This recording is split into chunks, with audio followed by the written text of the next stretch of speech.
असे birthday celebrate करायला आहे ना फक्त मित्रांच्या टोळ्या लागते. सगळं सांगतो ब्लॉग शेवटपर्यंत. तर नमस्कार मित्रांनो, मी चव्हाण. स्वागत आहे तुमचं तडाखेबाज ब्लॉगरच्या तडाखेबाज ब्लॉग मध्ये. आज आहे 60 दिवसात 10,000 फॉलोअर्स करण्याचा दिवस चौथा. आता तुम्ही खांद्यावर टावेल बघून तुम्ही ओळखलं असेल मी कुठे चाललोय. आज सुट्टी होती त्यामुळे आज म्हणलं पवायला जावं. आमचा तात्या विंचो आणि पैलवान भैया गाडीत माझी वाट बघत बसली होती. आधीच मला उशीर झाला होता जायला. त्यात आमचा भैया बघा माझ्याकडे कसा बघतोय. गाडीत बसून आम्हाला जिथं पवायला जायचं होतं आम्ही तिथं पोहोचलो. आता जिथं आम्हाला पवायचं होतं ना तिथं ही बारकी पोरं आधीच पाहून निघाली होती. मग मी पण अंग वस्त्र उतरवले आणि विहिरीच्या दिशेने निघालो. तेवढ्यात आमचा चिंट्या मला ओव्हरटेक करून डायरेक्ट विहिरीत जाऊन पडला. मग त्याच्या पाठोपाठ सगळ्यांनी उड्या काढल्या. मग मी शेवट राहिलो होतो. मग मी पण डायरेक्ट डोके उडी खाऊन घेतली.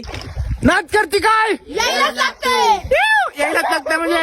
आपल्या ब्लॉग मध्ये येण्याची सगळ्यांची इच्छा पूर्ण करत मी एक उलटी उडी टाकून लगेच पवायचं बास केलं. आता लगेच बास करण्याचं कारण म्हणजे जर विहिरीतलं पाणी माझ्या डोक्यात साचून नाका वाटे जर बाहेर आलं तर त्याच पाण्याने मला घरची धुवून एका दोरीवर सुकायला टाकत्या. मग घरी आल्यानंतर दत्त महाराजांचं दर्शन घेतलं आणि लगेच शुभ्याला गाठलं. आता शुभ्याला गाठायचं कारण म्हणजे आमच्या विशालचं आणि शुभमचं दोन्ही खोंड पाहुणी घालायची होती. मग दोन्ही पण खोंडांना घेऊन आम्ही बंधाऱ्याच्या दिशेने निघालो. बंधाऱ्यावर पोहोचल्यानंतर शुभ्याने पहिलं विशालच्या खोंडाला आणि नंतर त्याच्या कोंडाला असं दोघांना पण पाहुणी घातलं आणि मग आम्ही आमच्या घरचं रस्ते धरलं. घरी पोहोचलो नाही ते आमचा गंगारामचा भैया आणि मी असं 3 तिकड काम बिघड आम्ही करत कोडीच्या मंदिरात पोहोचलो. या पुढचा भाग तुम्हाला संध्याकाळी 6 किंवा 7च्या दरम्यान बघायला मिळेल. पार्ट 2 बघण्यासाठी आपल्या पेजला फॉलो करून ठेवा. भेटूयात पार्ट 2 मध्ये.